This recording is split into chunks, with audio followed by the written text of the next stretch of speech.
Broadcasting from the 72nd floor of First Canadian Place in the heart of Toronto's financial district, this is #Finance, the podcast that profiles innovative entrepreneurs and thought leaders operating in the public markets. Presented to you by the CSE, the Exchange for Entrepreneurs. Hi, I'm Grace with the CSE, and today we are here on Bay Street on the top of the First Canadian Place, and I'm here with Melissa Rolston, who does quite a bit, and I'm going to let her tell you what she does. So I'm the founder and CEO of JADA Topicals, which is a cannabis-infused skincare company that's set to launch in spring of 2020. And I'm also the founder and a board member of BTS Stories, which is a nonprofit organization that aims to abolish stigmas that keep society at a standstill from evolving. Wow. Okay, so before we get into that, just through knowing you and doing a little bit of research, your story of how you got to where you are today.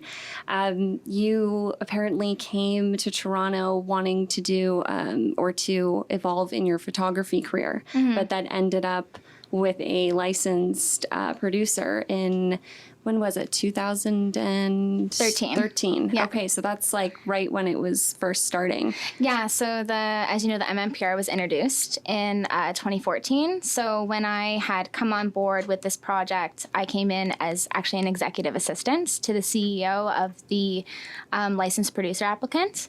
And while we were waiting our licensing, we, through the connections that our organization had, we were able to create one of the first patient acquisition clinics in Toronto with a well-known Toronto chronic pain clinic. Actually, I'd been working in the chronic pain space since I was about 15 years old, more on a medical office admin side. But it was just it was kind of easy just to get things rolling to help transition those patients to the new commercialized program that was coming into play. Okay, and so, the transition from photography into this new kind of, the cannabis industry was very much the Wild West back then. Yeah. Was it for passion or was it for the money? Like I said, I'd grown up working in chronic pain clinics, and I had always been self-taught at photography since around the same age. So I felt I was walking these two different potential pathways for my life. And it came to a point where I was at a crossroads, and I had gone through a life change. And when I was making the final decision on what I wanted to pursue over the next year to explore something different, I decided to put down my camera and really focus more on cannabis, mainly because of the patients and their stories and kind of how the movement has, brought us to where we are today. But being in the midst of it in 2014 and working with those families, it was just, you couldn't change that for the world. It filled my soul just as much as photography did, but differently, because I was helping people. Yeah, and that's pretty brave of you to walk into like a new industry, just open-heartedly and kind of be so passionate about it. And what kind of advice would you offer, someone who hasn't really followed that linear path that they've put out for themselves, and they're kind of diving into a new industry? Like, never be afraid to ask questions ever.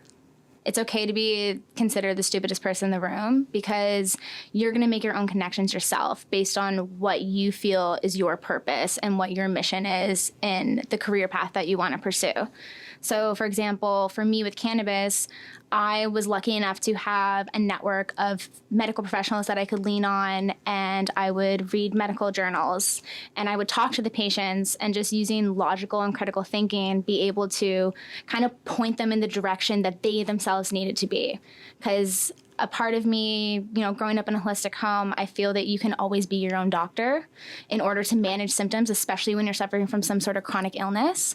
So I really wanted to instill those teachings and learnings that I grew up with in the people that I had been introduced to and helped guide along the path either to health or to die with dignity.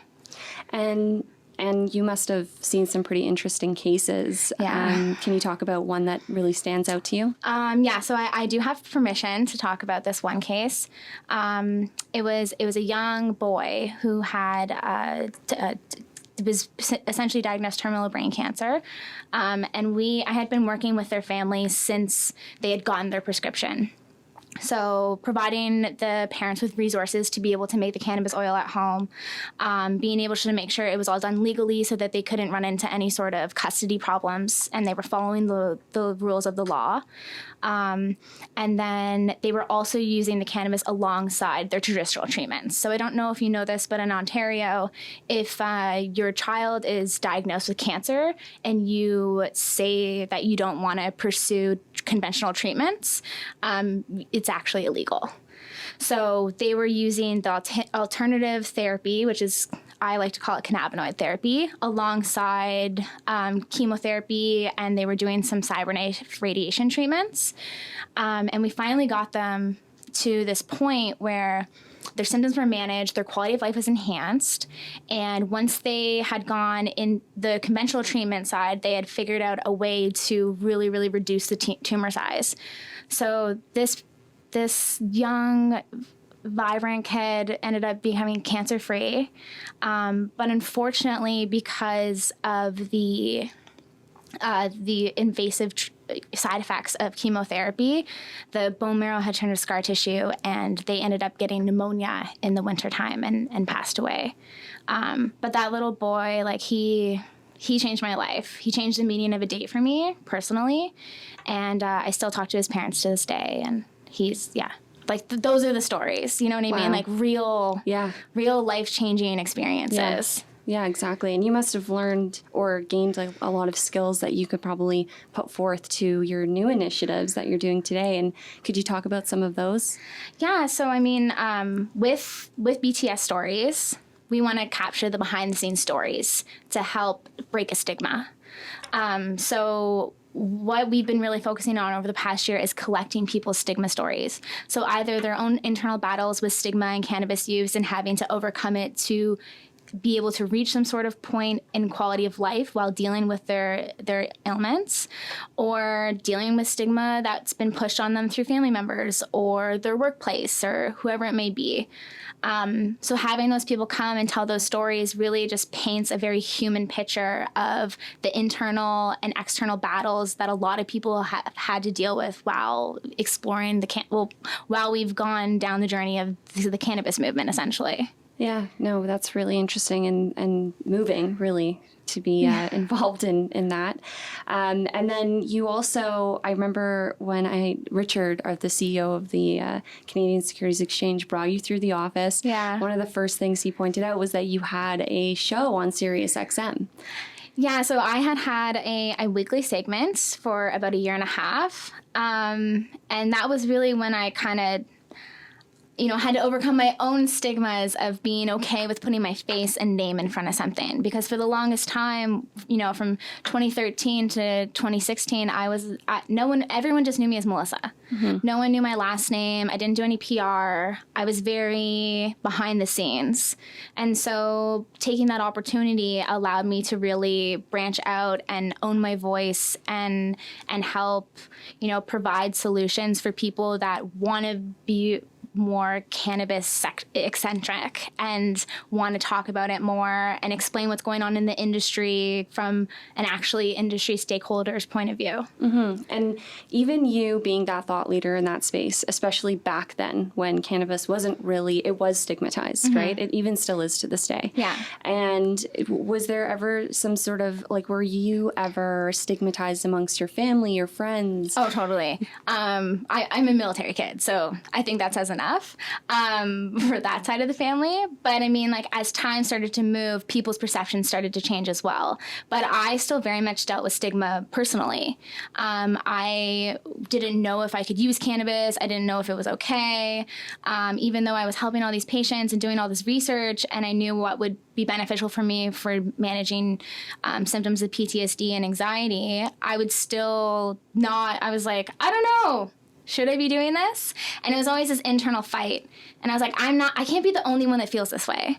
And I really, really noticed it when a family member of mine, they had been diagnosed with an illness that CBD would have been an incredible benefit to them in order to even just manage the side effects from their traditional, conventional pharmaceuticals. And the first thing they said to me was, no, I don't want to be a stoner. And then I was like, well, what if I break the stigma on it? And that kind of got me rolling into my whole little entrepreneurial spirit. Like, let's make this happen. Yeah. But it's definitely been a long journey, and I've had to change a lot of the ways to approach it. But now I feel that the strategy is very fine-tuned, and I'm really excited to launch all the content that we've been building over the past year. And even, back then, when you were doing that, you kind of talk about in past interviews that, your age was almost like a stigma and people weren't really taking you seriously. Oh, yeah, totally. So that must have been really hard for you to kind of be a thought leader in this kind of industry. Mm-hmm. And then people are coming down on you, not only about the cannabis, but your age. So that must have been It was definitely a hurdle. I always like to try to take the approach that, age is a number. And although I am a woman, it's not going to be a barrier for me. I'm going to put myself in positions and surround myself with the right people to be able to pursue my dreams. And who are these people? Who are these key allies and supporters that you have? So there's a bunch of them, but this isn't a Grammy speech or something. So I'm gonna name an organization that has supported me since before I even raised money for JADA or anything like that. It's definitely Blake's Castles Graydon, the law firm. When I had co-relaunched the Women Grow Toronto initiative, they were our first sponsor. They always helped us out whenever we needed help, whether it was speakers or sponsoring events. I kept really close with their cannabis team, and when I finally came to a situation where I was raising capital, I went to them and I was like, I couldn't see myself retaining any other law firm aside from you guys, because they had been there since the beginning.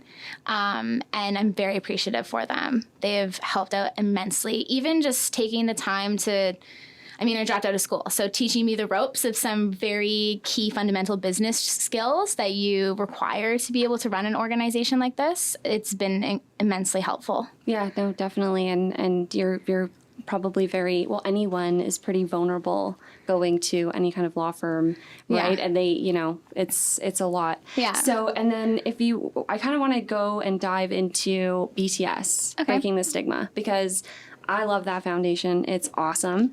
So I just want to talk about, what is the main initiative? So right now we're focusing on the BTS Cannabis campaign, so the behind the scenes of cannabis. And our mandate is to help rally the general public to lobby for consumption spaces, because we feel not only is it discriminatory towards medical cannabis patient users, but also, this is another mind-altering experience that adults can use. So why can't it be normalized the same way that alcohol is? And it doesn't necessarily mean, smoking a joint somewhere. It could be dinners or mocktails with tinctures. There's so many different creative ways that the industry has been incredibly innovative around, that we can really start to bring this into a more normalized area within Canada. And how do we evolve from stigmas? I know that's a loaded question. Yeah, it is a loaded question. How do you think we evolve from stigmas? I believe that once you have that aha or epiphany moment, your thought process changes and you create a different connection in your brain. And once that starts to happen in a ripple effect amongst Canadians or the world, you'll start to see a mind shift. Just like when we started to legalize cannabis, there's a massive mind shift towards people's perception of it, because now it's being written into legislation, right? Mm-hmm. So as, everyone's going to do their own role. People are going to talk about it. People aren't going to talk about it. It's going to be in the media. It's not going to be in the media. It's like a ripple effect. It is 100% a ripple effect, yeah. Mm-hmm. Awesome. No, and It's great. That initiative is great. I love the name. Everybody loves the name every time I bring it up. So, and then you just had a recent news release about JADA Life. Yeah, about JADA. Yes. So JADA is a project I've been working on since 2014. Is when I started developing formulations to allow my own symptoms of eczema and some chronic pain that I personally deal with to manage those. And I never really thought that I'd be sitting here today talking about it, to be honest with you. It was just a solution I wanted for myself. But it's something that's very close to my heart, and kind of like a ripple effect through friends and family, people just started using it. So to be able to go and raise capital and to have the legislation change as in October, to be able to actually see this product potentially on a shelf legally is kind of surreal to me still. And so JADA Life is the skincare product. Yeah, so JADA Topicals is the skincare, and JADA Life is our brand. So JADA actually means to know or understand. So the way that I educated patients, especially when they were very cannabis naive, was I would get them comfortable and familiar through using topicals.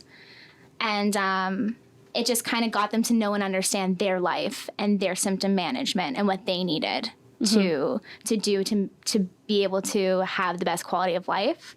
And so I wanted it to be around the like core roots and values of where I came from in this industry. Interesting. And then when I go onto the website, it's like JADA X Dana, and then there's all these really cool jewelry, like necklaces, which you have on. Thank you. Yes, I am wearing one right now.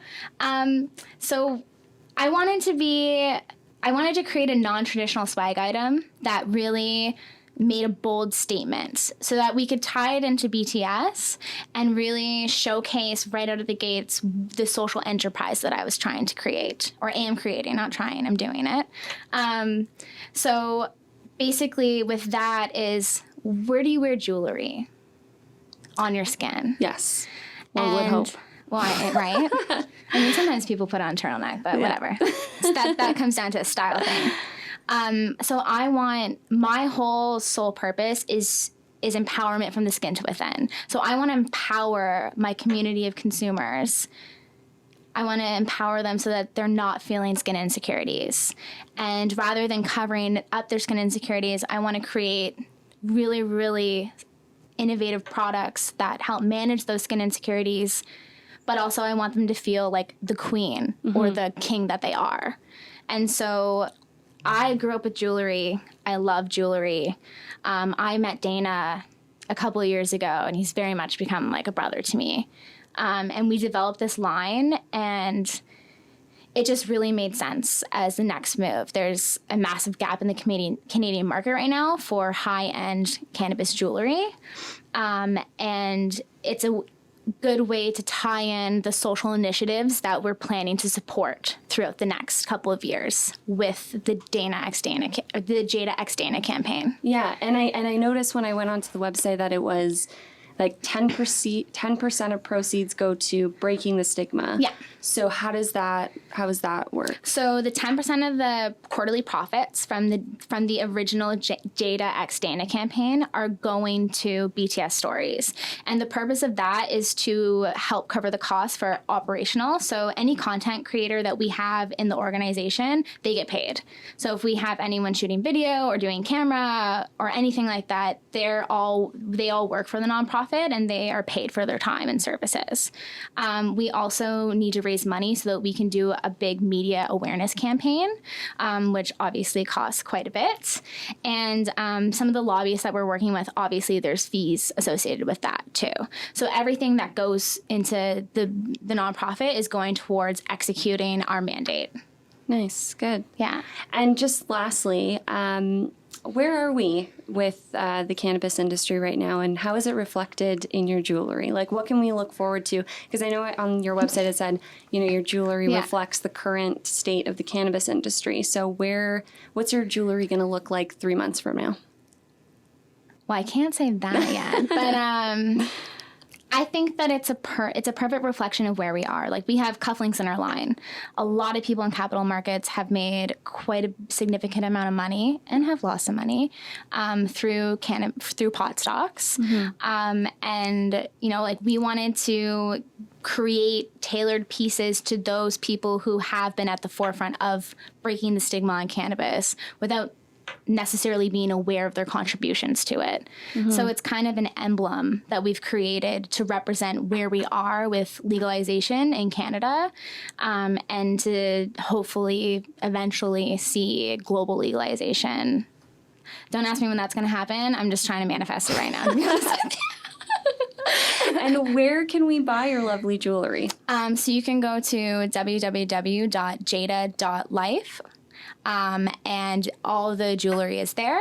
It's you can order it online, and hopefully we'll be seeing it in some retail partners soon. So if you sign up for a newsletter, we'll be able to keep you updated on that. And you have Twitter, Instagram. Yeah, so my personal social media accounts are all Mel Rolston on Twitter, Instagram. Love that name, by the way. Thanks. It's play on my last name. And then the JADA socials are This JADA Life on Twitter, Instagram, and Facebook. Amazing. Well, thank you so much for coming in and speaking with me today. Thank you so much for having me.